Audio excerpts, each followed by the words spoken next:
Welcome to the Fantasy NASCAR podcast brought to you by RaceForThePrize.com.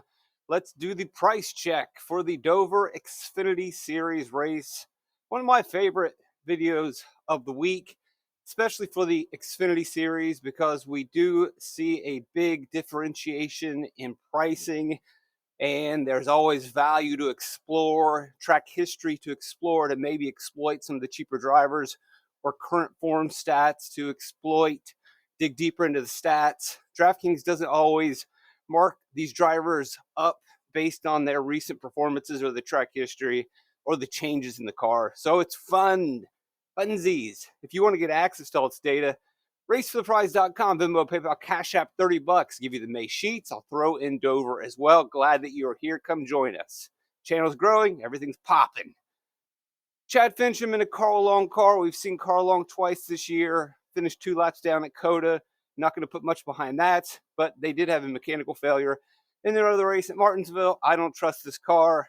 I know that in the past we have seen optimal lineups at Dover. Timmy Hill was a play in an optimal lineup just for a straight value play, starting dead last, gets 7 attrition points and works. I don't expect that Carl Long car to be able to do that. And there's other super cheap options if we go down that route. Dawson Cram, another super cheap option if you are, for whatever reason, really spending up a lot at the top, which, I mean, there is validity and credence to playing an all-guy or a Custer or a Truex lineup. And if you do fit 3 drivers in your lineup that are north of $10,000, then you are more than likely going to have to go down to one of these guys at the bottom. But from where I stand, I don't expect or believe that it would be a good practice to really try to jam those 3 drivers in. Obviously, we'll have to see how qualifying plays out, because that could force our hand a little bit if we have one of those elite drivers who's going to get a top 5 and a bunch of place differential points. But if things are normal and we're expecting 3 hogs or dominators, that's always kind of dicey to expect 3 guys to split out the laps and those 3 guys to be the 3 guys that we expect and to be the most expensive. If that does happen, then yeah, you will need to be under this 5K range. I don't expect that to happen, and I really don't want to roster Dawson Cram, who is 4 or 5 laps down, I believe, at Texas. And if you didn't have speed at Texas, it's very unlikely you're going to have speed at Dover. And if you didn't have speed at Texas, for the most part, you didn't have speed at the other intermediate tracks. Some of these drivers may have had decent short track races recently, but I would put much more weight into how they've run at Las Vegas, Texas, Phoenix, and if your car was not fast at those intermediate track speedways, then you're not going to be fast at Dover. Honeyman had a very disappointing race, didn't do anything at Texas, had been running well, but again, if we look at the calendar, with a lot of short tracks, road courses, and those are places where possibly Honeyman and the new young sports team could compete with the field. Plenty of caution, short track racing. Now they go to Texas, intermediate track, and they really just don't have the speed. They're running at the back end of 25 to 30 all day.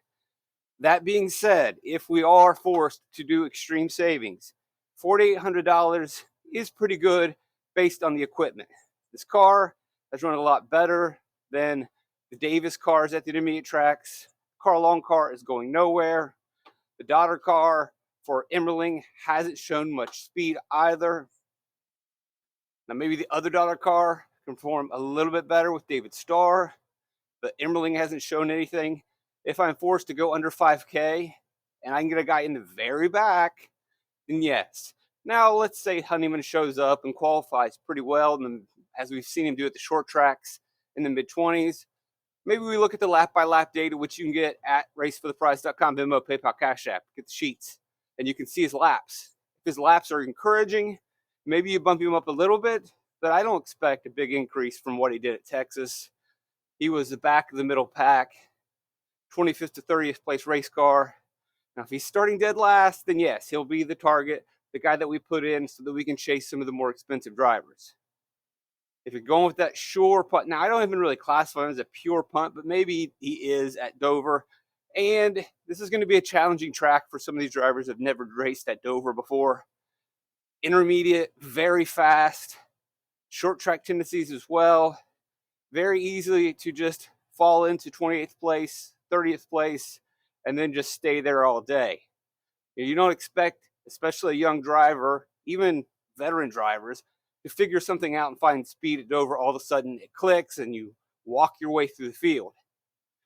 In reality, the only way I see Honeyman moving forward really is through attrition, through wrecks, and that could possibly be him, through mechanical failures. But if we're just basing it on pure speed, they didn't really have it. Ryan Ellis hasn't had that speed either this year. Seems like this is the forgotten team of Tommy Joe Martin's Alpha Prime. He has, like Martinsville, he's running well at the end, but that's Martinsville, and it does not factor in whatsoever to this race. Texas, he had a 25th at best race car. Again, if we are forced to chase someone at the back, yeah, Ellis and Honeyman will be in play, but it's simply through attrition. It's not that we believe in what Ellis is doing or what the car is doing. They just don't have the speed to really work their way through the mid-pack, to compete with the mid-pack drivers, let alone the top-tier teams. But they are clearly bottom of the mid-pack, at least at the intermediate tracks. Short tracks, possibly a different story, much more competitive, much more equal playing field, but know what you're doing. If you're playing Ellis and Sugar Daddy, you're really just hoping for chaos. You want pure savings, not chaos, but you need attrition to get it forward. And what we have seen in previous optimal lineups, if you watch the video in the past, you're taking 4 guys that are from pretty solid cars, and then your value picks typically are at the top of the mid-pack. They're drivers who run well in practice and then duplicate or replicate that same speed in the race.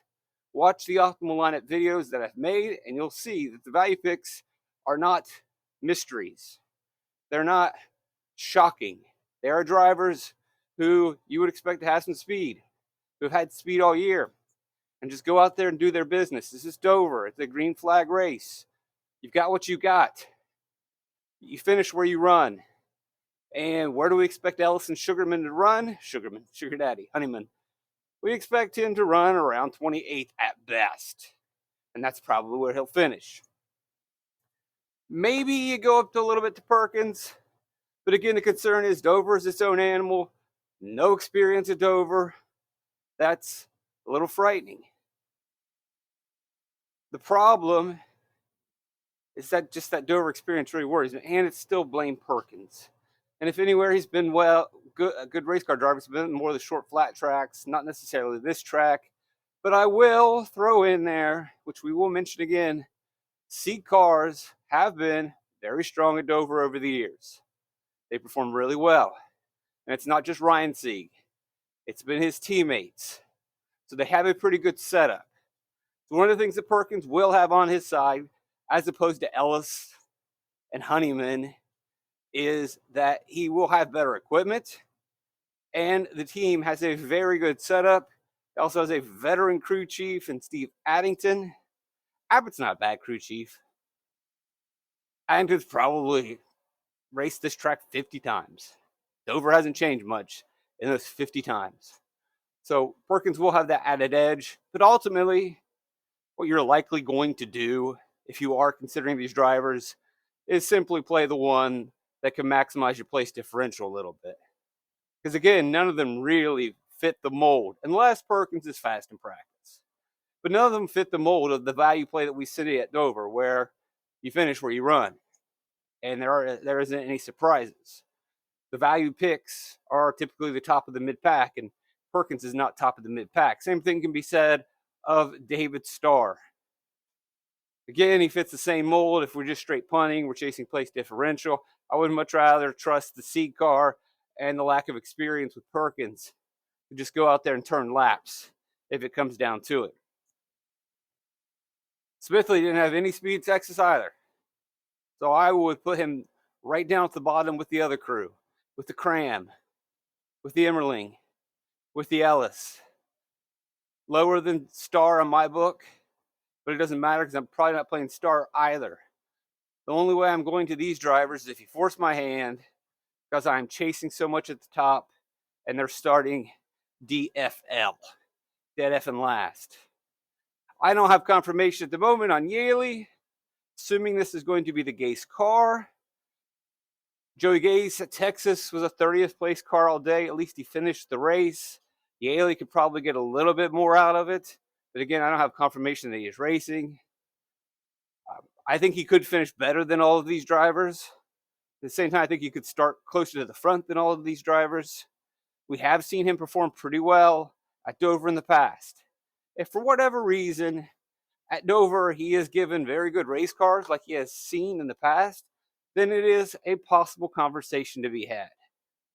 And we'll look real quick. So the Dover 22, just to refresh my mind, and Dover 21 to see what was the equipment that Yaley was in. I mean, it's clearly going to be better than what he's in. He's in a Carl Long car.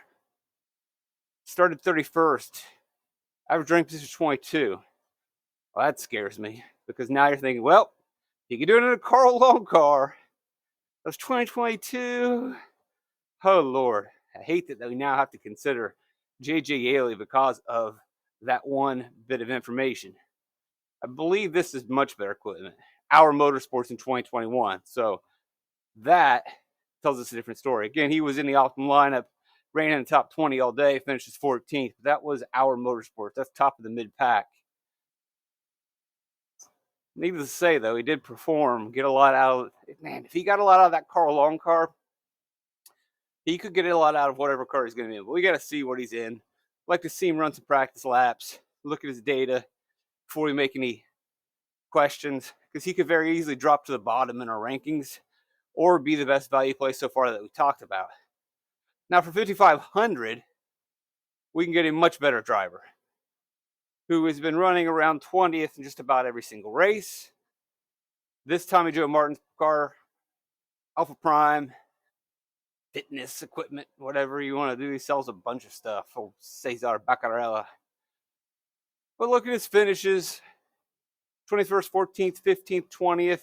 Runs where he needs to run, gets as much out of it as he can. Obviously, a little less speed at Texas, just like his teammate Ryan Ellis. So that is a bit of a concern. But he makes it through the race, benefits from some of the cautions at the end, gets a 21st place finish. Not bad. The only problem is he's definitely going to qualify higher than all the drivers that we just went over and some of the drivers we're about to go over. We look at his rating throughout the season. 23rd puts him 25th on the board. It's fine.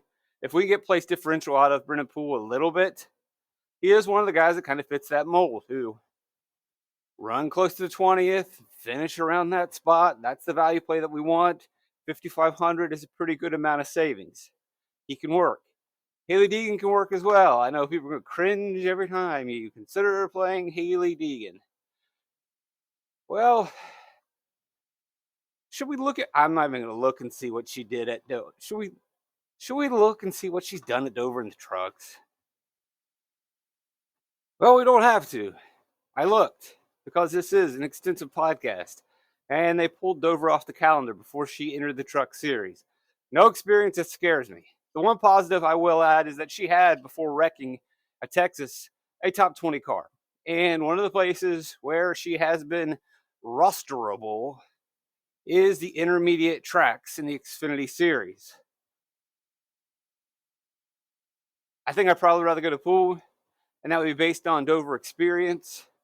But I do expect, moving forward, Sawinski/Self AM Racing to continue to provide pretty solid rides at the intermediate tracks, and for Deegan to be competitive in the mid-pack towards the top of the mid-pack, run around 20th. Dover's a different animal. Let's see how she handles practice. But right now, there is cause for concern. I mean, it's Hailie Deegan. There's plenty of cause for concern. This will be a tough challenge, tough task.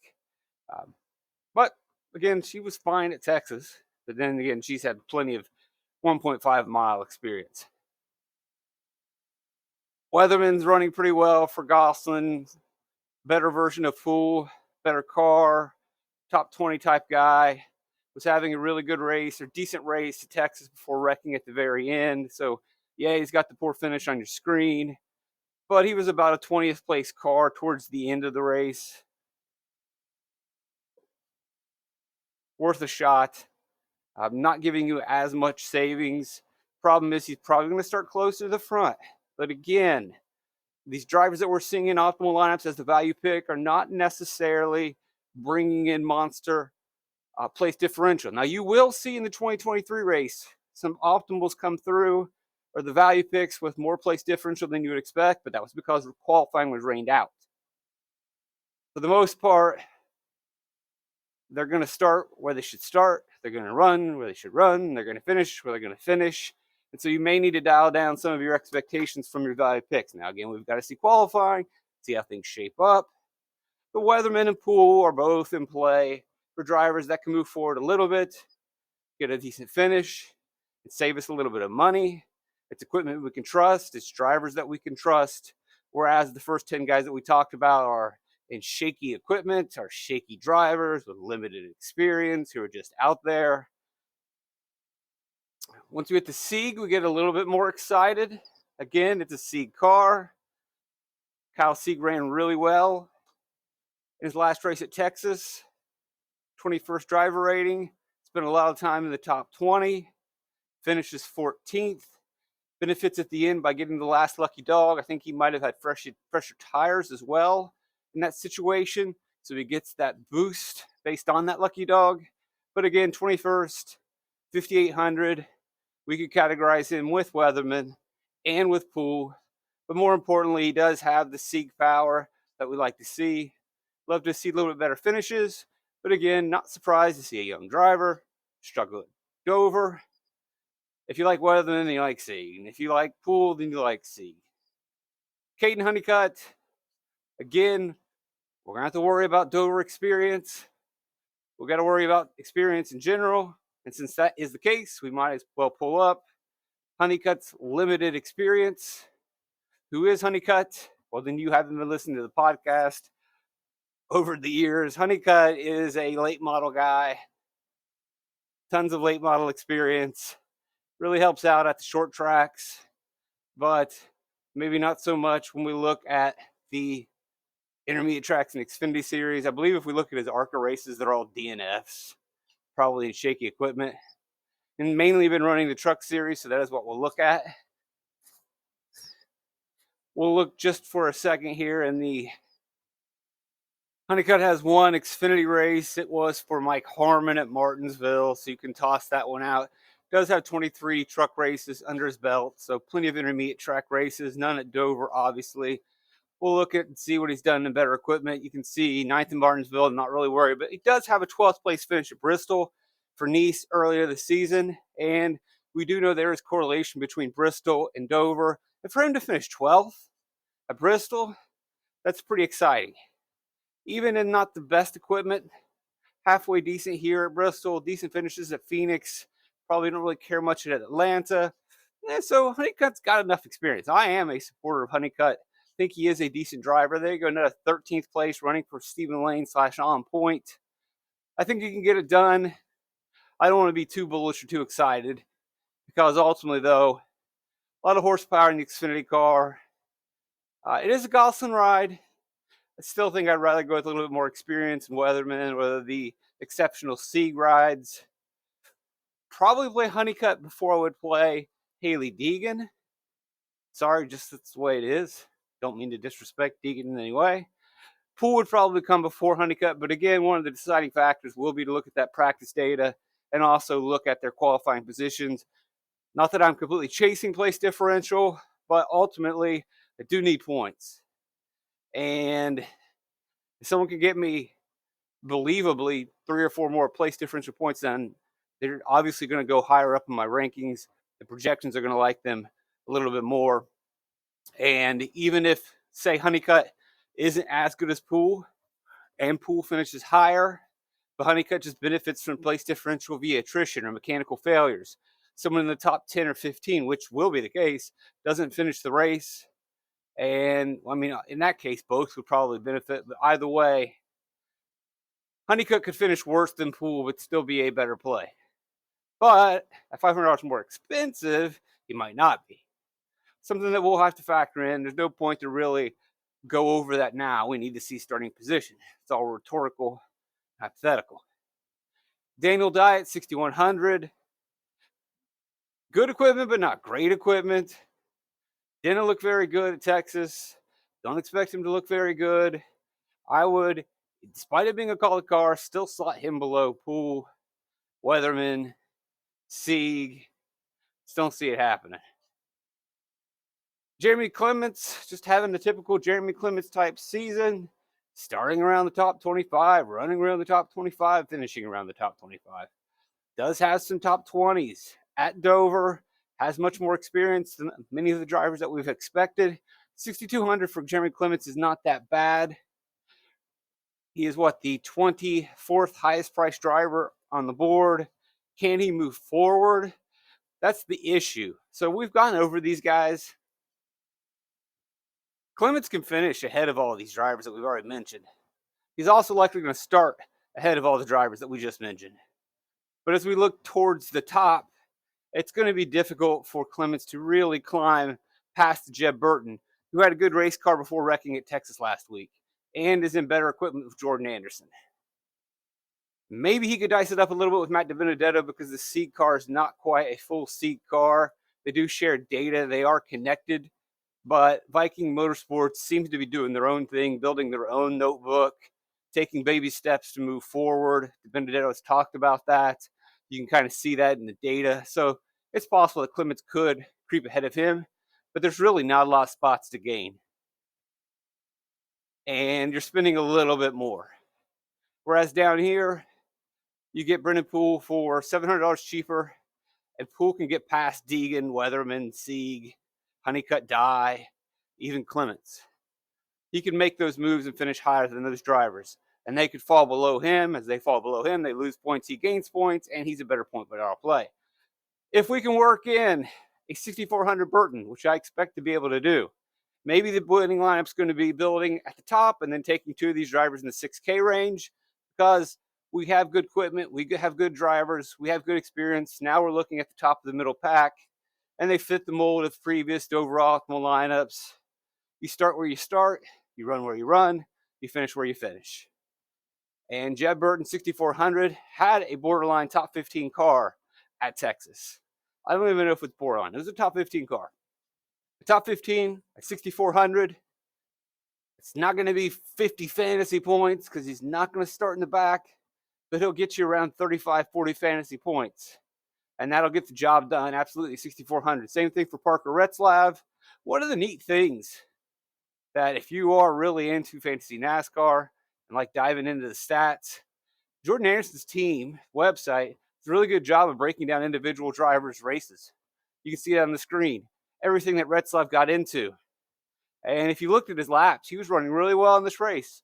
And you can see, though, Retzlaff gets into the wall, losing multiple positions. Lap 191. It's pretty cool for them to do that. Something that you can look forward to in your future doing research. So, again, very similar to Burton. Retzlaff, top 15 cars. He had a Sieg car once upon a day, got a 17th place finish. This is similar equipment. Normally, I would say similar, if not better. But given how strong Sieg has been at Dover, it may not be as good. But again, Retzlaff and Burton had speed at Texas. They should have. Maybe not quite top 15 speed, but they're going to be there in the top 20, which is where I expect the value plays to come from. So if lineup construction works, I think at the very least, we are going to end up with one of these 6K drivers, if not two. There could be a bit of like a Brennan Poole and a 6K guy. Matt DiBenedetto, Sieg. So as I mentioned, they do share some data. It's not a pure Sieg car, but I expect him probably have a little bit of speed. Would like to have seen a little bit more at Texas, but as I mentioned, it's not purely a Sieg car. And you can see that in the differentiation of speed between Ryan Sieg and Matt DiBenedetto. Still a quality car, up there at the top of the mid-pack. Maybe right at the bottom of the top of the mid-pack, but top 20 car. and maybe his 20th place car. So he's right there within striking distance. I think I would much rather go with Retzlaff or Burton, but he is going to be in play. They are going to move forward, obviously, running in the Cup Series. He's run a lot of races at Dover, so he knows how to run the track. And he's not trying to do anything crazy. He's not trying to be a hero. He is trying to protect his equipment, grow with his new team, understand that the situation, what he's in, he'll go out there and turn laps. So I don't believe we're going to necessarily get a lot of upside or aggressiveness from DiBenedetto. Whereas I think with Retzlaff and Burton, who are much more comfortable in their cars and in their positions, they're going to push a little bit harder. Maybe offer a little bit more upside, and they're a buck or two cheaper. Alfredo and Auer. You can see that Alfredo's had some pretty good races. Alfredo had a top 15 car last time around at Texas. If you can afford it, then yeah, I think you can go to Alfredo. He's right there, neck and neck with Retzlaff and Burton. We'll see how they run in practice. We'll see if any offers a little bit more place differential. But they are three of our favorites right now in the 6K range. Alfredo, Retzlaff, Burton. We're not considering really Clements because we just don't think he can get past these guys. DiBenedetto is still in the conversation. We'll see where he ends up qualifying, but he does not have, in my books, the upside of the others.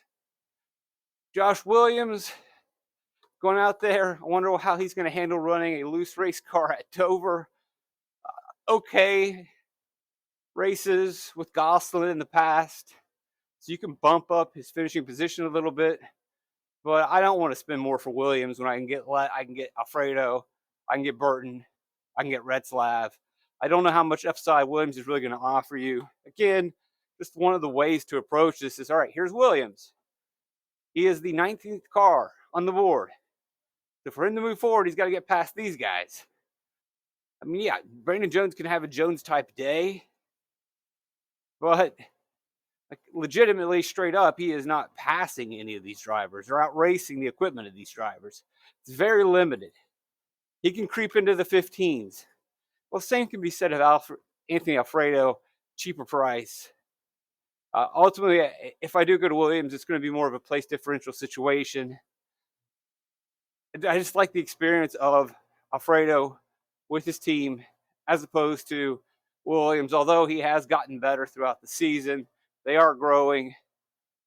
But again, what we have seen recently, Richmond and Martinsville, not crazy about it. But he did have 16th at Texas. But Dover, I think it's just a little bit different of an animal. But hey, I want to completely write him off. And maybe I should consider him more along lines with Alfredo, Burton, and Retzlaff. And possibly I need to give him more of the benefit of the doubt, be more charitable. And you're probably in the same situation. You came into the season expecting a lot more from Williams, and he came out so cold. But we understand why that was. And it is still hard to shake that expectation that we have. In reality, what this is, was it 2021? 2022? Landon Castle got the Cullen car for a year. It was decent sometimes, but we had these grand expectations of Landon Castle and Cullen and making his career, and it didn't happen. You remember that? Remember when Castle had the third Cullen car, and we were all super excited, and then he was just kind of out there most of the time, 15th to 20th. He had a race or two where he'd have a good performance, but it wasn't anywhere near comparable to what AJ was doing. He didn't have anywhere close to the speed that Daniel Hemrick had. He was just kind of the third guy on a team that had enough sponsors to run a third car. And that's pretty much what we're seeing with Williams. It's Landon Castle 2.0, and he might be better. Castle also gets a little bit of play because, he's a fun guy. He's been around the Cup Series forever. He had that underdog thing that was even more played up than Josh Williams. During that COVID times, he was one of our favorite iRacers, hanging out on Twitch. Those weird things factor into, the psyche. But ultimately, Williams is just not that great of a play. SVG's just going to go out there and turn. I cannot imagine him excelling at Dover. This thing is something like he's never raced before. we'll see. I mean, I guess we could look at Bristol and see. Oh, that's right. The trucks are right at Bristol, not the Cup or the Xfinity. So, yeah, that's going to be a new experience. If anyone is taking it easy, it's going to be SVG. No way I go there. I can afford to go there. Ryan Sieg at 7,500 is going to be a super duper play. Should get a top 10. Almost won at Texas, but he had a top 10 car. I mean, I know that's the way the race played out at the end. He wasn't a top 5 car, but still nearly wins the race. But he did have top 10 speed. 7,500 is very cheap given his recent performances and his track history. I'm fine with it. Fine with Kligerman. Kligerman wrecked in the last race at Dover last season. Big Machine and Barchetta typically have top 15 cars. I just don't know if I'm going to be able to afford this kind of a play. The way that salaries have shaped up. So I think he's just kind of no man's land. Corey Haim's plate's going to be pretty full. That worries me, but at the same time, as I say that, it is known that Haim's plate's already full. He is TRD's #1 guy, the Toyota Racing Development, and he spends all week in simulators, not just for the truck series. He's testing out all the tracks, doing a lot of the legwork like Alex Bowman used to do for Hendrick. He does that for the Cup Series. That's why he is going to be in the Cup Series car at Dover, which is a daunting task. But they didn't just flippantly pick Corey Haim to fill in for Eric Jones. TRD looked at who gave them the best situation, and it was Corey Haim. And they must see something in him at Dover. And so if he is constantly doing sim work, then he's always overworked. And yes, when he approaches this weekend, sure, he's probably going to be, because these are both part-time rides, even though he does run with Sam Hunt quite often. But he's mainly a truck series driver. So, for all intents and purposes, this is a part-time ride. And which race is Haim going to focus on? Would imagine his bandwidth in the brain is only so much, and he's probably going to focus most of it on the Cup race. So that hurts him a little bit in this Xfinity race. Now, again, we're getting pretty deep in the weeds when we start to analyze the psyche of a specific driver and their mental approach, and if they're going to be too overwhelmed. You can spin the positive and say, he's going to get a lot of laps this weekend. A lot of reps could benefit him. Could wear him out as well. Between Friday morning and Friday and Saturday afternoon, who knows? Still a young kid. 8,000 though, it's kind of tough to pay for. Sam Hunt, while they are good cars, do we really expect the Sam Hunt car to get much deeper into the top 10? Do we really expect Hunt to wheel and will this thing into the top 10? Probably not. 8,200, you get Brandon Jones. We know Brandon Jones. Junior Motorsports might give him a hot rod, and we saw in 2022 he led 22 or hog points. He could compete at this track as long as Jones doesn't Jones. At 8,200, it's really not that bad given his experience and his equipment. You probably want to go that direction more than he would Haim. Carson Kvapil, very limited experience as well. I can't imagine paying $8,300 for him. That seems pretty steep. At Dover, we do know he is going to be the next best thing. We're all excited to see that, but this just might be a matter of jumping in too soon.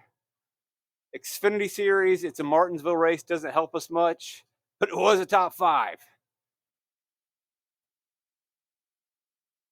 Truck Series, Bristol. That does help us a little bit. Last year, first NASCAR Premier Series race, Spire, Hendrick Connection, finishes 12th, runs all 200 laps. That is encouraging. But when we come back to it, it is very hard to pay that price tag. They slapped a pretty solid price on him. We can pull up Andy Overstreet and look at his racing reference as a crew chief of the 88 car, yeah, you can redirect me. No problemo. It's pretty good. Bubba Pollard got top 10, drove through the field at Richmond. Carson Quapple, top 5 at Martinsville. And then if you go back to 2022, 3 top 5s with Sam Mayer. What were those races? Shall we see what Mayer and Andy did? I got to dig through to find these. Taylor Moore was in most of them. There they are. They were Fort Worth, so Texas. Interesting. Charlotte. Interesting. And Darlington. Man, look at that. What a good run by Mayer and Andy Overstreet. And those are tracks that we would like to see. We all know that Charlotte and Dover correlate. Texas, correlation. Man, Waffle's going to have a pretty good ride this week. We'll see how that goes. You know, my initial reaction, I think the initial reaction of most people playing fantasy NASCAR is going to say, I can't spend 83 on Quapple. But, look, does the kid have some pure talent? Yes. Does Hendrick believe in him? Yes. Does Junior believe in him? Yes. He's checked every box. He's an elite late model racer. In his 2 races in the Premier Series of NASCAR, he's looked really good. He's stepped up. And I know Martinsville wasn't really that much of a surprise. You know, I know people made fun of me for looking at late model track history. Well, who's laughing? Because his experience at Martinsville, his experience running in the Cars late model series, absolutely translated. Now, and I say that not to be a jerk. I say that in that we kind of expect him to do well in Martinsville. So that's not really a surprise to me. I guess it's a surprise to some people. And since I expected it, I can't really give him a huge boost for that Martinsville race. Plus, it's just a different type of racing. But for him to have that really good race at Bristol, which bit of a fish out of water experience last season, to jump into a truck and run to Bristol where, you know, Cars is not really running anything with any sort of banking. And I don't think he's running up in, you know, Salem or Winchester. He may have one of those races in the lower series with high banking, but that's not really been his thing.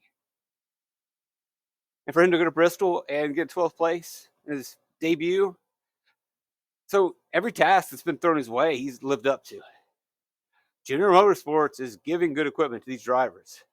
Andy Overstreet is running well as a crew chief when he steps in. And you look at those Sam Mayer races, and that wasn't necessarily when Sam Mayer was very good. If Sam Mayer was ever really good at any point, I mean, he's good, but he was still developing. It's interesting. I still don't like it at 8,300, but you got to consider it. That's a lot of Carson Quapple talk. But hey, that's what you're here for. Deep analysis. Taylor Gray, JGR, why not? Affordable. Chavka has been the lesser of the new crew chiefs for Toyota. You much rather want to go to the man, Tyler Allen, who's been in more of the elite ride. But Gray's been fine. Now, I think the fact that Taylor Gray is not racing this weekend at Dover tells you where TRD slots Gray in the program. Not that they're giving up on him, but he's just not their preferred guy. And so he's not in their preferred equipment. He can get a top 10. Same thing with Smith. I'm not really in love with any of these guys as we tend to wrap up the podcast. But that being said, we can't just jam in Allgaier, Smith, Custer, Truex. We're going to have to dance with one of these drivers. And they all really have been consistently 5th to 10th. Gray probably a little less so. But Sammy stepping forward each race, getting better with his Junior Motorsports team. At 8,700, a little bit of salary relief, he's in play. Creed, much more upside. Creed also has tremendous downside. Ran pretty well for RCR last year, gets into a wreck. Jesse Love, I believe this is going to be a bit of a daunting task. If you want to, during your time, you can dig into what he did at Dover, a possible ARCA race in the past, a Bristol. pay ARCA race in the past. I don't think you need to do that at his price because he's not really like some gym you're finding. And I don't think him winning a Bristol ARCA race is going to elevate him above anybody here, right? Let's say you do the ARCA research for Jesse Love. Oh, well, he had some really good whatever. That's not going to make him better than these drivers. That type of information, finding someone who ran well in an ARCA race, could move a driver who's 30th in price up to a possible top 20 type driver. Any ARCA experience is not going to add a benefit to Jesse Love. Riley Herbst, again, top 5 car this year. If you're looking at rating rank and we're looking at the specific tracks that matter, 5th best driver this season, can run in the top 5. Was running top 5 all day at Texas, blows a tire at the end. So he had the Texas speed that we want to see. Sam Mayer wins at Texas, could be on a bit of a streak. Marty Lindley and him have been together for quite a while now. I mean, even way back in the ARCA days. Now spending more time in the Xfinity. They're getting there. They won, probably shouldn't have won, but that's just the way these Xfinity races play out. I don't expect Dover to play out that way. I probably want to go a little bit more in the savings range, to be quite honest. Because once I get up to here, then I'm close enough that I can go up to the guys that I think are going to run fast laps, run in the top 5 all day, get fast laps, lead laps. AJ's a no for me. Austin Hill seems like an expensive way to just get fast laps only. I don't expect Hill or RCR, yet again, to be very competitive at an intermediate type track. Short tracks, road courses, plate tracks, on board. I'm fine. But not that he's a slouch. It's just simply that Smith, Custer, Truex, Allgaier are much more better than Austin Hill or have better equipment. He can run top 5. He can scrape fast laps. But can he do more so than Truex, Custer, Smith, or Allgaier? I'm confident in saying no. Truex absolutely destroyed this race last season. Tyler Allen has been on fire with John Hunter Nemechek, with Eric Almirola. Truex battled back after wrecking midway through the race last week, 2 weeks ago, with Chandler Smith at Texas. He's fast last season. This car is looking really good, like a real Joe Gibbs premier ride. It is a home track for the Jersey boy, trying to make a name for himself. He wants to go out there and get wins, finally get himself some permanent equipment. He's not really laying up. This is probably one of his best chances of the season. You get him a little bit cheaper. Yes, he is a top-tier pick. And you can see with my makeshift projections, temporary projections, you got him as a possible winner. Cole Custer hopefully will benefit from some practice this year. As I mentioned in the previous podcast, he does have some success back here in 2019. But ultimately, I still like Allgaier more. We've seen Custer fade too much on us. I mean, if you're building multiple lineups and jumping around, if everything is as we expect, then yeah, there'll be some Custer lineups. Custer's going to have to get the pole, which is never really that encouraging, even for Custer, and look really fast in practice and possibly on the long run for us to value him over Allgaier. We'll see what we get out of Smith. Wreck at Texas, we expected more, but he gets into the wreck. Things don't work out. Probably just didn't have the speed as some of the other drivers. It happens. He faded a little bit. Maybe the shine is wearing off. But also, it's quite the possibility that Smith is going to be more of the play at the short tracks, short flat tracks. Maybe not quite the monster or animal this season at the intermediates, although he did, 43 hog points at Las Vegas? That was a long time ago. Richmond and Martinsville don't really matter. We saw him fade at Texas a little bit. Not that he just faded completely out of the picture before wrecking, but Allgaier simply was just better. And Allgaier, kind of the reverse, 7 hog points at Las Vegas, but 49 at Texas. Still had the 7th best driver at Las Vegas. Just didn't hit on it. Obviously was a monster at Texas. He's top of the board. No problem there. Second on the board for me is Truex. Probably going to try to jam those two in as much as possible. And then with Custer and Smith, I really want to see the practice data, starting positions. I think we might be overpaying a little bit for Smith or Custer.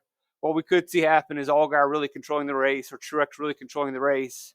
And if you want to be bold and just go with one of these drivers, that is fine.